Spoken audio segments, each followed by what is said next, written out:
Hey, what's going on everybody? Commander Crane here, and we are back with another video, and today we're going to be talking about the 5 best Final Fantasy cards to invest in. So, Final Fantasy is here, and people are opening this set like crazy. I can't really remember a time, at least in recent history, where a set has been this popular and where everyone is just frantically opening packs and packs and packs, trying to get their specific cards that they want. But here's the thing, people obviously have like their Sephiroths and their Vivi Orniteers that they're trying to open, and they're forgetting about a lot of the other good cards in the set, which is making those prices go down drastically. And I want to talk about 5 specific cards that I think are really worth picking up. There's technically kind of more than 5, but it'll kind of make sense once we actually hop into it here. So this is not really format specific. This is just, you know, a combination of standard for Pioneer, for Commander, just a little bit of everything. I think these are cards that are going to significantly go up in value, and I think you should pick them up now while they're cheap.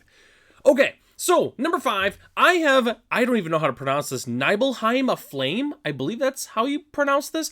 I think this card is really good. It's a very, odd, I guess, so to speak, red board wipe, but I think this card has a lot of potential. There's a lot of different decks that would love this type of effect where you choose target creature control. It deals damage equal to its power to each other creature, and then if it was flashed back, which is pretty sweet, discard your hand and draw 4 cards. So I think this card's just a really, really good card. It kind of reminds me of Chandra's Ignition for some reason a little bit. But yeah, I think this card's really good. It goes for about $3. It's a mythic. It's going to be opened like crazy, and I think it's definitely worth picking up just for some really, you know, like self-damage, like maybe Enraged Commander decks. It's also just a good red board wipe. I don't know. This card's really good, and that's why I've got it at number 5.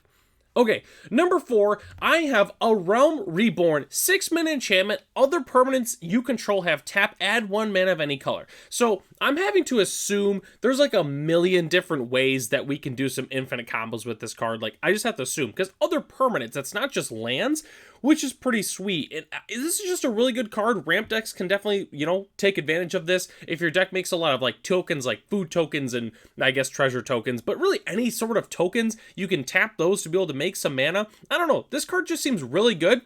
And the market price is about $1 right now, which is super cheap. So definitely pick this card up. It kind of reminds me of the 7-mana one from Oath of the Gatewatch, where it's like lands you control of tap, add 2 color for some reason, just because it's one of those really good, you know, splashy big enchantments that is really just going to help you make a ton of mana. So yeah, A Realm Reborn at number 4. I think this card is definitely worth picking up.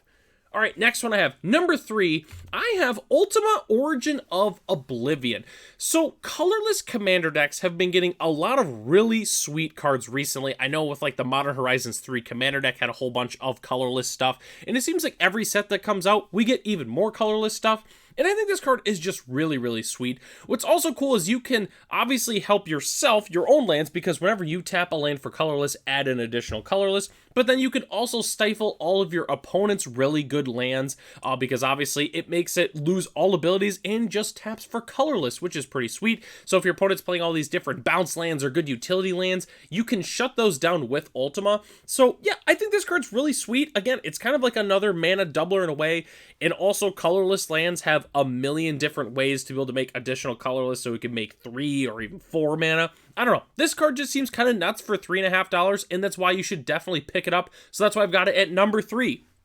Okay, number 2, I have the Adventure Town Land Cycle. So some of these lands, at least for Commander, are better than others. I would say at least for 60 card formats, I think the best ones are the black one as well as the red one. I think for Commander, I still think the black one is the best, but the blue and the white one are still pretty good. I think the red and the green one are not quite as good in Commander, but the most expensive one right now is the black one at $3, which just seems so cheap. If you're playing Commander and any of these lands fit the theme of what you're trying to do, these are easy pickups. I mean, it doesn't matter what it is. If it fits your theme, you should get it. It's free. You're already playing a whole bunch of tap lands anyways in your deck. You might as well play a tap land that also obviously has some flexibility to cast as a spell. If you have cards in your deck that search for any land, you can basically grab a spell with it, which is pretty sweet. So, you know, or you play these early game, and if you play like the Ravnica bounce lands, you can bounce this back to your hand, and then you can cast the spell side. I don't know, it just seems really great.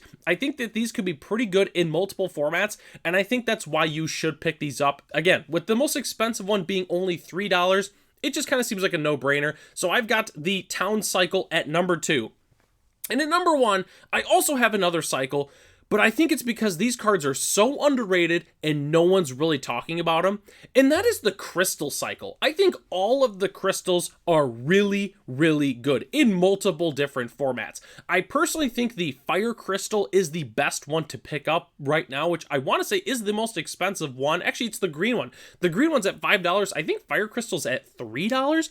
These cards are all really, really good, especially in Commander. You know, the red one being able to give your creatures haste, your red spells cost 1 less, and then for 6 mana, you can make tokens that of creatures? Like, that just seems kind of nuts, just all in one. For instance, if you're playing a dragon deck, this would be absolutely fantastic in a dragon deck. The green one, obviously, any 1/1 counter theme deck that you're playing, boom, you're going to want this. A life gain deck with the Wind Crystal is fantastic. You could also give your creatures flying and lifelink, so basically, you'll just jump all of your creatures and swing in and win the game. Seems fantastic. The blue one is really, really good just at milling. If you're playing a mill commander deck, there's no reason why you shouldn't be playing the Water Crystal. And then the Darkness Crystal is also just fantastic. It really hates on your opponent's graveyards if they would die.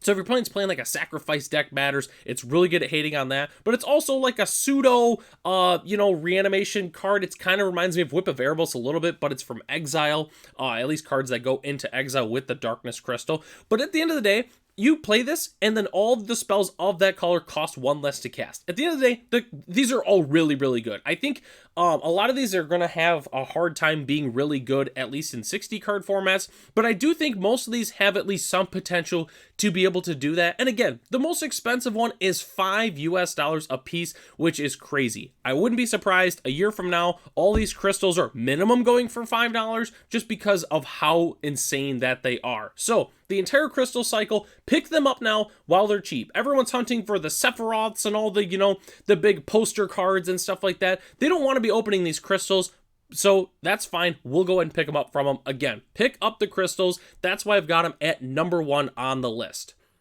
Okay, so that takes us to the end of the video here. Thanks so much for watching. Feel free to check out other MTG videos here on the channel if you are not already subscribed, and you definitely should subscribe if you have not already.